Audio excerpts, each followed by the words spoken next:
Assalamualaikum warahmatullahi wabarakatuh. Salam sejahtera untuk kita semua.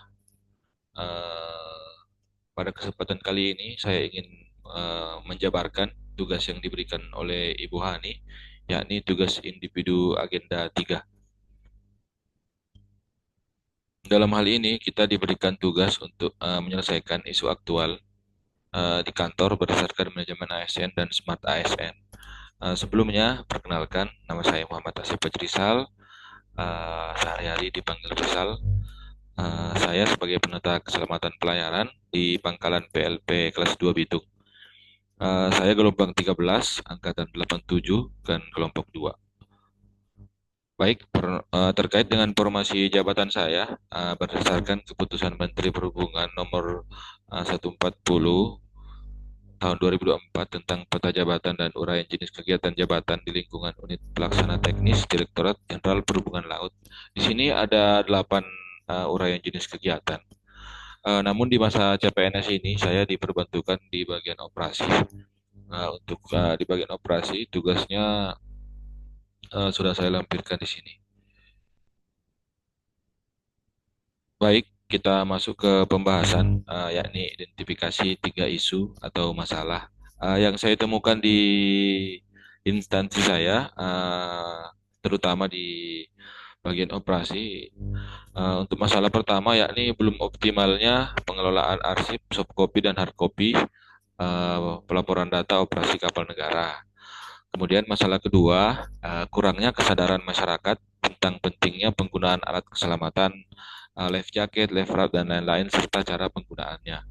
Kemudian yang ketiga, data dukung pelaporan patroli belum optimal. Aktivitas laporan berupa foto belum menggunakan aplikasi timestamp. Baik, sini kita kupas satu persatu.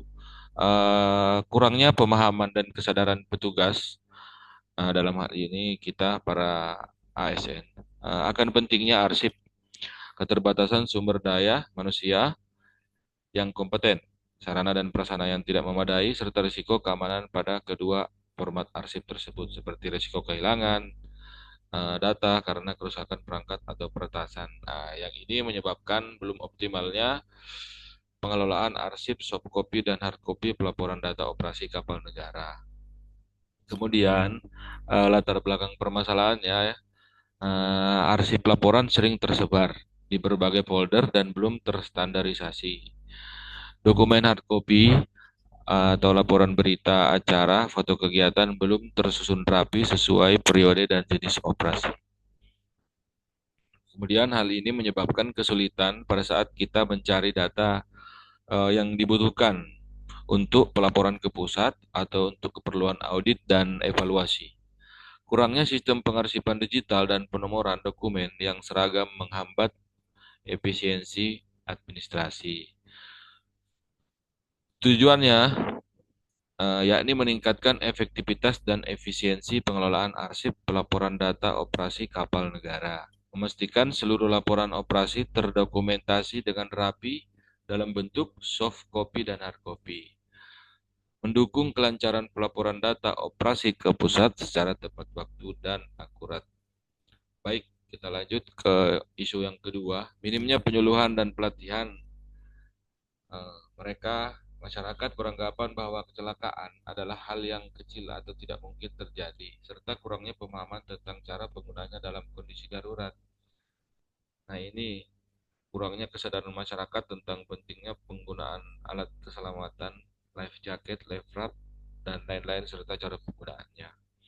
Latar belakang masalahnya di sini, kurangnya pengetahuan dan sosialisasi tentang pentingnya penggunaan alat keselamatan, persepsi masyarakat yang salah bahwa penggunaan life jacket tidak diperlukan pada pelayaran jarak dekat atau cuaca yang baik, keterbatasan fasilitas dan alat keselamatan di kapal-kapal kecil dan kapal rakyat, minimnya kegiatan edukasi dan pengawasan oleh petugas di lapangan terkait tata cara penggunaan alat keselamatan, kebiasaan dan budaya lokal yang belum menempatkan keselamatan sebagai prioritas utama. Akibat dari rendahnya kesadaran ini, tingkat kecelakaan laut yang menimbulkan korban jiwa masih sering terjadi. Contohnya kemarin di Pantai Likupang sana ada kecelakaan KM Barcelona 5 di mana alat keselamatannya yakni life raft tidak difungsikan oleh kru kapal. Nah, padahal sesuai dengan Undang-Undang Nomor 17 Tahun 2008 tentang pelayaran, setiap pelayaran wajib memenuhi persyaratan keselamatan termasuk ketersediaan dan penggunaan alat penolong jiwa.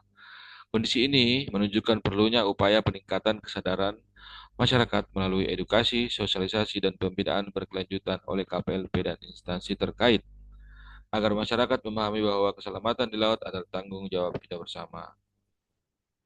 Kemudian tujuan dari kegiatan ini yakni untuk mengatasi isu meningkatkan kesadaran masyarakat tentang pentingnya penggunaan alat keselamatan di kapal, life jacket, life raft, dan lain-lain, serta memberikan pemahaman praktis kepada masyarakat mengenai cara penggunaan alat keselamatan yang benar saat keadaan darurat. Menumbuhkan budaya keselamatan pelayaran di lingkungan masyarakat, pesisir, dan pengguna jasa transportasi laut. Mengurangi risiko kecelakaan dan korban jiwa akibat kelalaian penggunaan alat keselamatan di laut. Kita lanjut di isu yang ketiga, kurangnya pemahaman dan kesadaran petugas akan pentingnya foto patroli yang menggunakan aplikasi timestamp agar mempermudah saat pengecekan tanggal, waktu, dan titik koordinat. Nah, ini yang saya maksud tadi, data dukung pelaporan patroli belum optimal. Foto saat kegiatan patroli belum menggunakan aplikasi timestamp atau sejenisnya. Latar belakang masalahnya, belum optimalnya pemanfaatan aplikasi timestamp oleh sebagian petugas patroli, kurangnya pemahaman teknis dalam penggunaan aplikasi, terutama untuk pengaturan lokasi GPS dan format foto. Foto dokumentasi kegiatan yang dihasilkan belum sesuai standar pelaporan, misalnya tidak menampilkan waktu, lokasi secara jelas, atau kualitas foto yang kurang baik. Belum adanya prosedur baku dalam pengambilan, penyimpanan, dan pengarsipan foto hasil patroli. Akibatnya, laporan patroli yang disampaikan ke pusat terkadang kurang lengkap dan terkendala sulit diverifikasi karena tidak memiliki bukti dukung yang akurat serta valid. Tujuannya yakni meningkatkan akurasi dan keabsahan dokumentasi kegiatan patroli melalui pencantuman waktu, tanggal, dan lokasi secara otomatis pada setiap foto. Menjamin transparansi dan akuntabilitas pelaksanaan operasi KPLP dalam hal ini sebagai bukti autentik kegiatan di lapangan. Meningkatkan kompetensi dan kedisiplinan petugas patroli dalam penggunaan teknologi pendukung pelaporan kegiatan.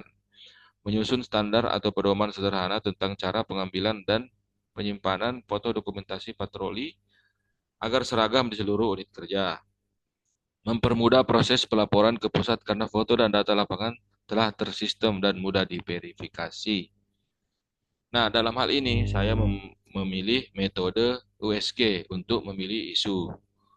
Metode USG sendiri, yakni urgensi, seriousness, growth, adalah teknik analisis yang menilai tiga aspek masalah. Urgensi, seberapa mendesak, keseriusan, seriousness, seberapa parah dampaknya, dan pertumbuhan potensi perkembangan untuk menentukan prioritas. Itu adalah poin growth.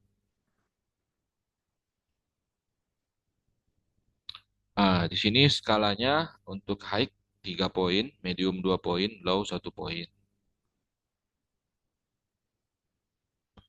Kemudian hasil screening isu menggunakan metode USG ini saya lampirkan untuk poin yang pertama tadi, belum optimalnya pengelolaan arsip soft copy dan hard copy yang eh, pelaporan data operasi kapal negara. Ini total poinnya ada 9. Terus yang kedua, kurangnya kesadaran masyarakat tentang pentingnya penggunaan alat keselamatan life jacket, life raft, dan lain-lain, serta cara penggunaannya. Ini total poinnya ada 7. Kemudian data dukung pelaporan patroli belum optimal. Aktivitas laporan berupa foto belum menggunakan aplikasi timestamp ada 6. Jadi di sini dari total keseluruhan yang menempati peringkat pertama itu ada di isu belum optimalnya pengelolaan arsip soft copy dan hard copy sebagai pelaporan data operasi kapal negara. Nah, isu strategis yang menjadi prioritas ini yakni poin ke satu. Kemudian ini adalah fishbone diagram yang telah saya bikin untuk masalahnya tadi. belum optimalnya pengelolaan arsip soft copy dan hard copy pelaporan data operasi kapal negara. Untuk poin yang pertama adalah manusia, yakni kurangnya pemahaman terkait SOP pengarsipan, tidak adanya petugas khusus yang menangani administrasi, kemudian kebiasaan menyimpan data secara pribadi di perangkat masing-masing. Kemudian yang kedua, metode. Di sini tidak adanya SOP yang berlaku, kemudian penamaan file dan pengkodean dokumen belum seragam, belum ada sistem klasifikasi berdasarkan jenis, kemudian tidak ada jadwal-jadwal rutin untuk pengecekan dan pembaruan arsip. Kemudian dari mesin, uh, indikator pertama, fasilitas komputer dan penyimpanan data, server, hard disk belum memadai.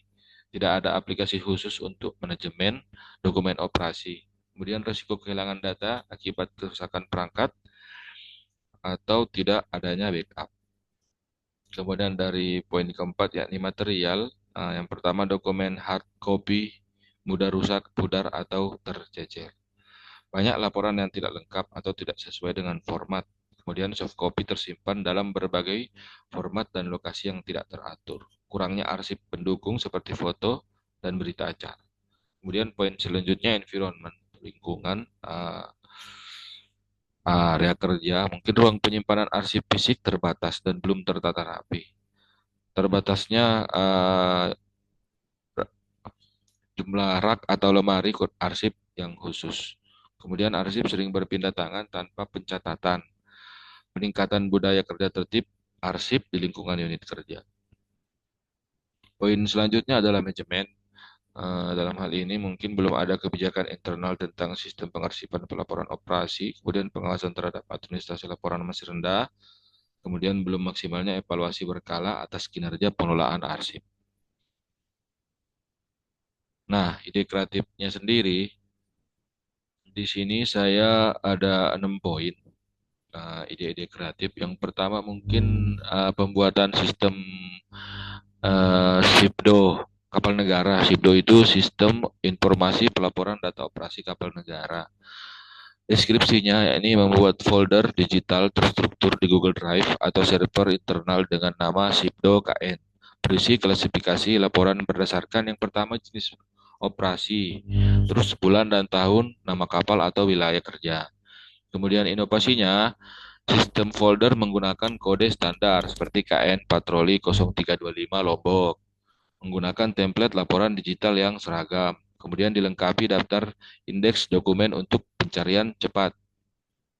Manfaatnya di sini, arsip digital lebih rapi dan mudah dicari, mengurangi risiko kehilangan data, dapat diakses oleh atasan dan petugas terkait kapanpun dibutuhkan. Kemudian ide kreatif yang kedua yakni desain atau form register arsip operasi terpadu digital tambah manual. Deskripsinya membuat tabel rekap arsip operasi di Excel atau Google Sheet yang berisi nomor dokumen, jenis operasi, tanggal kegiatan, lokasi operasi, nama petugas, dan lokasi penyimpanannya, folder hard copy. Inovasinya sendiri menambahkan hyperlink langsung ke file digital laporan, diberi fitur filter dan pencarian cepat. Dapat diupdate bersama antar staf, aksesnya bersama via Google Drive. Manfaatnya, semua laporan terdokumentasi dan terdata otomatis. Proses pelaporan ke pusat pun jadi cepat dan efisien. Yang ketiga, nah sini ada poin ketiga, penggunaan QR Code arsip. Rencana deskripsinya sendiri menerapkan QR Code pada setiap map arsip fisik yang terhubung dengan file soft copy di Google Drive atau komputer. Inovasinya, tiap laporan hard copy ditempel QR Code yang jika dipindai langsung membuka file digitalnya menggunakan generator QR online gratis dan database internal. Manfaatnya, mempermudah pencarian dokumen antara versi fisik dan digital, efisiensi, dan futuristik, cocok untuk digitalisasi arsip Kemenhub. Ide kreatif keempat, yakni program gerakan rapi arsip operasi atau yang saya singkat di sini GRAO. Deskripsinya membuat kegiatan internal kecil berupa gerakan tertib arsip bulanan bagi pegawai di bagian operasi. Ini di satuan kerja saya. Inovasinya tiap akhir bulan dilakukan kegiatan bersama untuk menata arsip. Kemudian petugas terbaik dengan arsip paling rapi dan lengkap diberikan penghargaan simbolis, yakni pegawai tertib arsip bulan ini. Mungkin itu. Jadi manfaatnya yakni membangun budaya kerja positif dan kesadaran pentingnya pengarsipan yang bagus, mendorong semangat kolaborasi dan kompetisi sehat antar pegawai. Kemudian ide kreatif yang kelima, template digital smart report operasi kapal negara. Nah, deskripsinya itu membuat template laporan operasi digital standar Word atau Excel yang sudah memiliki kolom untuk data waktu, lokasi foto, serta ruang tanda tangan elektronik. Inovasinya, file template otomatis terintegrasi dengan folder digital, ya, yakni di Sipdo KN yang tadi di poin 1. Kemudian dilengkapi fitur drop down untuk memilih jenis operasi. Manfaatnya, format laporan seragam dan profesional, meminimalkan kesalahan dalam pelaporan data arsip. Kemudian poin terakhir, poin ke-6, pelatihan mini internal 5 menit terapi arsip. Nah, ini yang paling seru nih, kegiatan internal disingkat setiap minggu berupa mini briefing 5 menit untuk mengingatkan staf pentingnya pengarsipan dan tips manajemen arsip digital. Inovasinya menggunakan contoh nyata before after arsip yang tertata, mengundang staf muda sebagai mentor digital. Manfaatnya meningkatkan awareness dan literasi digital pegawai, serta mendorong kebersamaan tertib arsip secara berkelanjutan. Nah, untuk timeline-nya sendiri di sini saya ada 9 poin timeline. Di poin-poin tersebut ini saya uraikan. Yang poin pertama adalah tahapan kegiatan, persiapan dan koordinasi awal. Nah, uraian kegiatannya sendiri dalam hal ini saya melakukan konsultasi dan koordinasi dengan mentor terkait ide inovatif pengelolaan arsip laporan operasi. Kemudian tujuannya saya ingin mendapatkan arahan dan persetujuan kegiatan aktualisasi. Outputnya sendiri, hasil yang diharapkan, persetujuan dan dukungan atas ide, nilainya loyal dan kolaboratif. Ini waktu penyelesaiannya minggu ke-1 atau minggu pertama. Untuk poin 2 sendiri, inventarisasi arsip yang ada. Uraian kegiatannya identifikasi kondisi arsip laporan yang sudah ada soft copy dan hard copy. Tujuannya mengetahui kondisi awal pengelolaan arsip dan menentukan langkah perbaikan. Hasil yang diharapkan, ini data hasil inventarisasi arsip. Nilai yang bisa kita dapatkan yakni akuntabel dan kompeten. Ini juga saya kerjakan di minggu pertama. Kemudian poin ketiga, perancangan sistem arsip digital terpadu. Uraian kegiatannya mendesain struktur folder digital dan format register arsip digital menggunakan aplikasi Excel, Google Sheet, serta kode klasifikasi serta memberikan kode klasifikasi terhadap dokumen. Kemudian tujuan kegiatannya membuat sistem pengarsipan yang sistematis dan mudah untuk digunakan. Hasil yang diharapkannya di sini adalah rancangan folder dan format register arsip. Kemudian nilai yang bisa kita ambil yakni inovatif dan kompeten. Waktu pelaksanaannya di minggu kedua. Poin keempat, pembuatan sistem arsip digital. Membuat folder digital dan di komputer atau di Google Drive dengan klasifikasi berdasarkan jenis operasi bulan dan kapan. Tujuan kegiatannya menerapkan sistem pengarsipan digital yang rapi dan terintegrasi. Hasil yang diharapkan folder digital aktif dan terstruktur. Poin yang dapat kita petik dari sini adalah adaptif dan akuntabel. Waktu pelaksanaannya minggu ketiga. Kemudian selanjutnya penyusunan register arsip digital. Nah, uraian kegiatan sini mengisi daftar arsip digital dengan informasi dokumen, link file, dan lokasi arsip fisik. Tujuan kegiatannya mempermudah pencarian arsip dan monitoring dokumen. Hasil yang diinginkan, register arsip digital, Excel atau Google Sheet. Kemudian nilai yang kita dapat dari poin kelima ini adalah akuntabel dan kompeten. Ini waktu pelaksanaannya di minggu ketiga.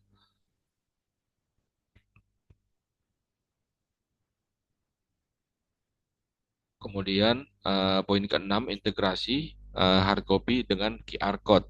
Nah, uraian kegiatannya membuat QR code untuk setiap map arsip hard copy agar terhubung dengan file digitalnya. Kemudian tujuan kegiatannya menghubungkan arsip fisik dan digital untuk efisiensi pencarian. Output atau hasil yang diharapkan map arsip dengan label sudah diberikan QR code. Nilai berakhlak yang kita dapatkan dari sini, poin keenam adalah inovatif dan adaptif. Waktu pelaksanaannya di minggu keempat. Kemudian poin ketujuh, sosialisasi internal singkat. Uraian kegiatannya melakukan sosialisasi internal kepada rekan kerja tentang cara penggunaannya. Menumbuhkan kesadaran, tujuan kegiatannya yakni menumbuhkan kesadaran pentingnya pengelolaan arsip yang baik. Output atau hasil yang diharapkan pegawai memahami dan mulai menggunakan sistem arsip baru. Nilai berhala yang kita bisa ambil dari poin ketujuh yakni harmonis dan kolaboratif. Waktu pelaksanaannya yakni minggu keempat. Poin kedelapan, monitoring dan evaluasi implementasi. Uraian kegiatannya melakukan uji coba sistem, menilai efektivitas dan mengumpulkan umpan balik dari rekan kerja atau pimpinan. Kemudian tujuan kegiatannya mengetahui mengetahui kekurangan dan kelebihan sistem serta melakukan perbaikan. Outputnya laporan evaluasi dan rekomendasi pengembangan sistem. Nilai berakhlaknya adalah akuntabel dan kompeten. Waktu pelaksanaannya di minggu kelima. Poin kesembilan, penyusunan laporan akhir aktualisasi. Sebenarnya ini belum harus dimasukkan karena cuma sampai di monitoring dan evaluasi. Tapi nggak apa-apa, saya masukin poin ke-9, penyusunan laporan akhir aktualisasi. Uraian kegiatannya, menyusun laporan hasil kegiatan aktualisasi dan hasil evaluasi. Tujuan kegiatannya mendokumentasikan hasil kegiatan dan dampaknya dari penerapan inovasi tersebut. Terus output atau hasil yang diharapkan, laporan aktualisasi lengkap dan dipresentasikan. Nilai berhala yang bisa kita ambil dari poin 9 adalah akuntabel dan loyal. Waktu pelaksanaannya di minggu kelima. Sekian dan terima kasih atas perhatiannya. Jadi mungkin inilah tugas yang telah saya kerjakan. Lebih dan kurangnya mohon dimaafkan apabila ada kritik atau masukan dari dan saran dari rekan-rekan, dari Ibu Hani, saya terbuka untuk menerimanya. Mungkin sekian dari saya. Assalamualaikum warahmatullahi wabarakatuh.